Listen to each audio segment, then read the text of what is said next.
নগাঁও উপনিৰ্বাচনত কংগ্ৰেছে এআইইউডিএফৰ সমৰ্থন বিচৰা প্ৰসংগ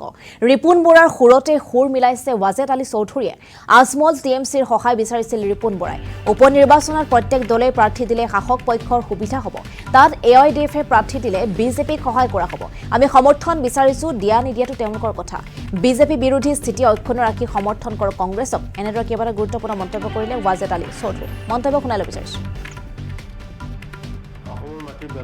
আমি যোৱা বিধানসভাত অসমৰ মাটি কোন কোন ৰাজ্যই বেদখল কৰিছে এই প্ৰশ্ন উত্থাপন কৰিছিলোঁ তাতে দেখা গৈছে প্ৰায়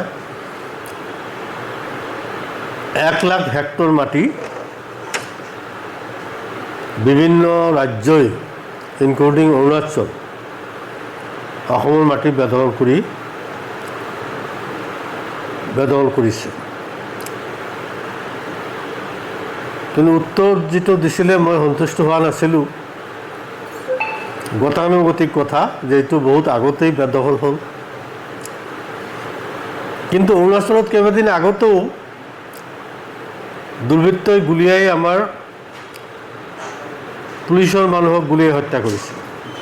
আজি আকৌ 8জন মানুহক দুৰ্বৃত্তই গুলিয়াই হত্যা কৰা এটা অত্যন্ত দুৰ্ভাগ্যজনক কথা অৰুণাচলতো বিজেপি চৰকাৰ অসমতো বিজেপি চৰকাৰ গতিকে কেন্দ্ৰতো বিজেপি চৰকাৰ